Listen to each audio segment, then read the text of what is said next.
Week 1 NFL action, DocSports.com. He's Robert Ferringo. I'm Scott Spreitzer. We're talking about the Seahawks at the Atlanta Falcons. We'll get to that in a moment, but first we got a great offer if you want to jump on board and just give DocSports.com a trial run. If you're not yet a member, you click on the link below the video, get yourself set up for that free $60 account, which you can use on any of Robert's daily picks, any of my daily picks, or anybody else on the roster over at DocSports.com. It's as simple as that. Seahawks laying a point, total 49 at the Atlanta Falcons. 60% of the tickets thus far are on Seattle as they travel east. And Robert, listen, I'm kind of bullish on the Atlanta Falcons as far as the overall season is concerned, but I thought this line would have been a tad higher. And there are really, for me, two takes from the 2019 Seattle Seahawks who did finish with 11 wins. One, they were a banged-up football team, so I don't get too caught up in the metrics, which looks like they're not an 11-win football team because they were banged up. And two, Russell Wilson now has two legitimate threats at wideout in Tyler Lockett and DK Metcalf. Yeah, I mean, Seattle is one of those teams. Every handicapper has them, right? You have certain teams that you have a really good feel for, okay, that you know betting on or against. You're in a good flow with them. For some reason, the Seattle Seahawks are that team with me that I have no idea, okay? They're just like an Achilles heel team for me. If I bet against them, they show up and they play great. If I lay points with them, expecting them to beat somebody down, they barely win. I just don't really have a good feel for the Seahawks. And where I'm going with this is sometimes the best bets are the ones you don't make. And I can tell you already, even months out, recording this video in May, months out, this game will not be on my week 1 card. There's too much conflicting information on both sides in this one. And it's a strange line. Atlanta is normally a very good home team. To see them as home underdogs to Seattle, who went out there and beat the Falcons last year in Atlanta. But are they gonna make that trip in back-to-back seasons and score back-to-back road wins over Atlanta? I don't know. And either side that you pick on this game, you're going to be betting against a top 10 quarterback on one side or another. That's not usually a long-term moneymaker either. So this is going to be one that I'm going to sit out of. I get it. I mean, listen, Seattle, I mentioned the wide receivers, the loaded at tight end, real nice running back situation. I like this offense. And as far as Atlanta, listen, Dan Quinn is obviously a very popular coach in the locker room and among the players.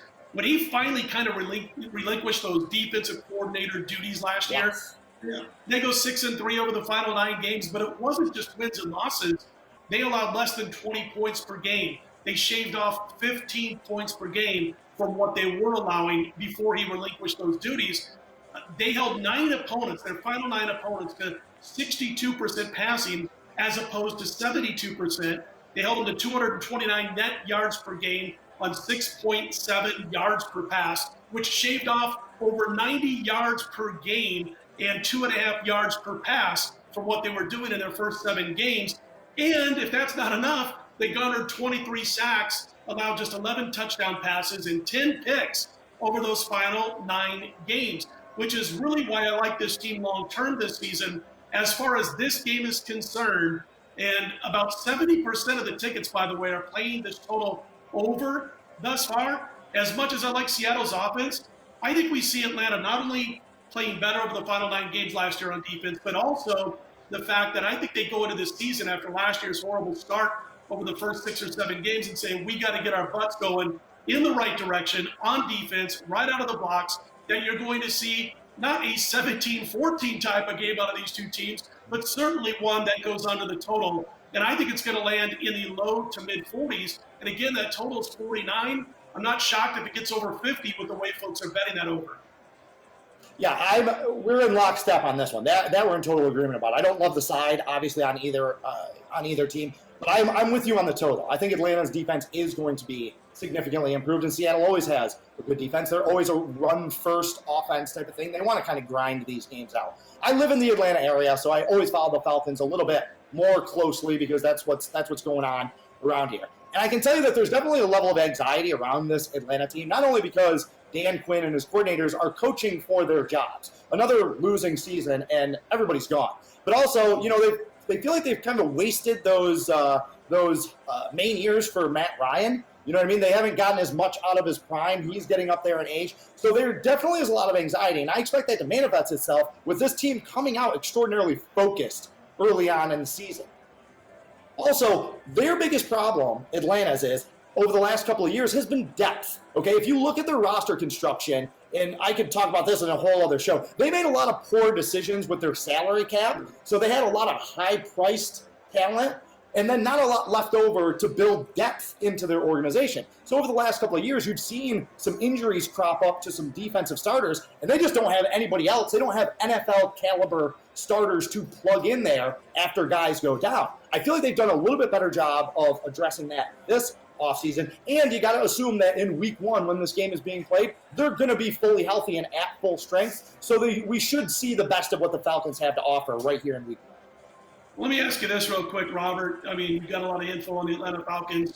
Do they need 2018 Todd Gurley, or can they get by if he doesn't meet expectations?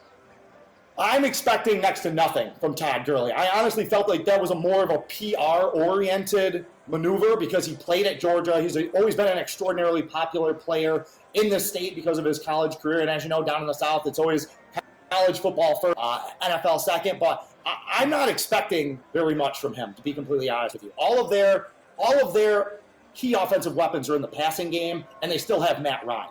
The number one thing on offense, though, and this is going to directly relate to Todd Gurley's production this year, is that offensive line. If you remember, they drafted 2 offensive linemen early in the draft last year. Then both of them got hurt, so they didn't get anything out of those rookie offensive linemen. They absolutely need better production up front to establish that running game and keep Matt Ryan upright. So that's gonna tell the tale. It's not going to be Todd Gurley's production per se on his own. If the offensive line's playing well, Todd Gurley is going to play well this year. If it's not, he's not good enough at this stage of his career to compensate for that.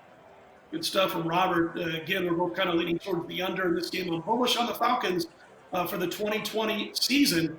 He's Robert Ferringo. I'm Scott Spreitzer. We are DocSports.com. Don't forget about our free $60 account.